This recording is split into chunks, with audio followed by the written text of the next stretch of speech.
Hey guys, Brad Lunar here, Lunar Family Lights. Candace is recording right now. Wanted to take a quick moment while we had some light. It gets pretty dark here pretty early. Got a little snow falling, so that's cool. Talk about the Gilbert Engineering Flake Aye-17.5. Now this flake is 17.5 feet tall and wide and 4,500 pixels overall. It added a lot to our show this year. This side of the yard, I just had a 10-foot tree up, a few other props, and people who were over here wanted to get over there and see something, so I wanted to add something this year to really give anybody who might be on this side of our driveway something to do, something to watch, pretty much another attraction on this side of the yard. We had a selfie station over here. We had our pixel forest that had about 3,000 lights in it. Some of the strands are down right now because they were acting funny, but give you guys a little bit of a tour over here. So as you can see here, I took an idea from one of my buddies down under, added a few more props around here to really even pop it off. We got two GE Fusions down on the ground. I did two of the 36-inch King Ransoms over there, and real late in the season we added our fireworks effects up top. If you see in the videos, it added so much to it. The straps that we're using at the top are rated for I think like 10,000 pounds a piece. During the day they look atrocious, you don't see them at night, and it didn't move in a few of the things that we did to make that happen. So the first and foremost, as you come around here, you'll be able to see that I actually got lucky on Facebook Marketplace every single day checking, and ended up getting a trussing system at a very good price. So we were able to make the main skeleton to start with that.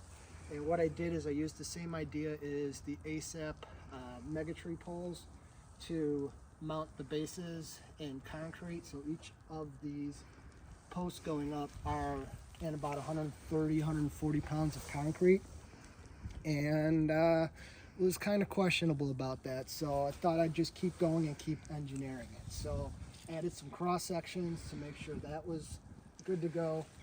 Then I saw someone who just did this, this is how they actually put their flake up. We did 16-foot posts. We have those cemented down in the ground about 3 or 4 feet, maybe 5 feet down. Added the arms to keep it steady and some posts down there to keep it in. Then added some cross sections. I could actually climb this like a ladder. At one point when we were doing up top, I was actually standing on the top of this structure to my wife's chagrin. There's actually a video that I think she kept for insurance purposes in case I fell. Now, the main structure of this is being ran off a Culp P32. I only have 2 ports running per arm, so each arm is 750 pixels, I believe, 750, 1500, 22, 25, yeah. So each one of the 6 arms for the flake have 750 pixels in them, and I only ran 2 ports to each. I do a power balancing where I'm connecting the positive and the negatives from the first pixel and the last pixel on every run. Helps balance out the power. I do that with all my high def props. So you can see it on the Fusion here and also on King's Ransom. Now there'll be a separate video actually on the fireworks. You'll see those in another video around our mega tree. The wife here did a lot of zip tying. Rough estimate 500 to 800 zip ties per. So that was fun, but we used a lot of different things. Concrete in the ground, using posts that are cemented into the ground, connecting these. Then we actually have offset straps that you would use for, or clamps that you would use for lighting, and we have posts coming out those that I have screwed in on each side. You can actually, if you can get it in right there, and you can see some more up front. So we had to order some off of Amazon for longer. And you know, I used a lot of extra EMT as crossbars and different things like that. Now this thing did not move. You know, between the wooden structure, the metal structure, the concrete, the crossbars, the arms, the legs, and the straps, it didn't move. We had numerous wind gusts coming through here, 50 plus miles an hour. It was worse in 2022 than 2023, some of the storms we had coming through here. But other than the straps actually flapping and making noise in the wind, this sucker has not moved at all. So the wooden structure, it's going to stay up all year. We're going to paint the rest of that black once I take the flake down here in the next couple days. I want to get some more videos of that running. I probably eventually will paint this whole thing black, just my OCD. We did that with our arches this year, a lot of the posts on the mega trees and different things like that. So I was actually on this K32 running this whole thing off only 12 ports. I was using 11 ports for our pixel forest, and actually I think that's all I actually ran off of this. I didn't want to do too much. That was 5,500, almost 6,000 pixels on the power supplies in here. Always leave room for more in case something blows, and I gotta move some things around. One of the cool things we found on Amazon this year to get some data and also get power on this side of the house. These are pretty cool. Found these that you can run the wires through. Basically made like a speed bump, a speed ramp. So so that's the gist of it for the Flake Eye. I can't thank Jason and Christina over at Gilbert Engineering enough for their advice on it. You'll see this in all of our videos. If you go to our YouTube channel, our Facebook page, Twitter, Instagram, Lyric Family Likes. Might add some more in it. If you guys spy really close, we actually do have a Ring camera set up right in the middle of there for security purposes. I have about 20 Ring cameras throughout my whole display. You know, so we will definitely be adding some more.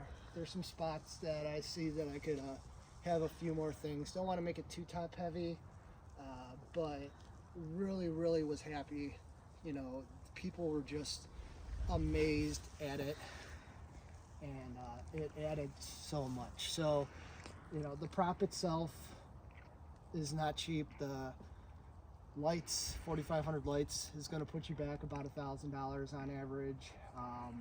You know, oh, we even had the pixel matrices here too, so a lot of stuff going on here. But for the wallop that you get for the price that goes into it, I mean, it really does a lot. Considering that the 4 HD props and these two matrices have the same number of pixels as that Flake does, it really does it. And there's so much you can do with this prop submodeling wise. There's pinwheels, there's the arms, torches, spinners, you name it. Reese, I can pretty much do, I could do scrolling text across it. I could just throw a matrix on it if I want to, and it looks super awesome. A lot of times what I'll do is I will, you know, on the model level, I'll do a snowflake, a giant snowflake, but then on the prop level, I'm doing different things, spinners, usually using another high def prop on a lot of the other things. So I would do 2 or 3 different layers to really just make this thing pop.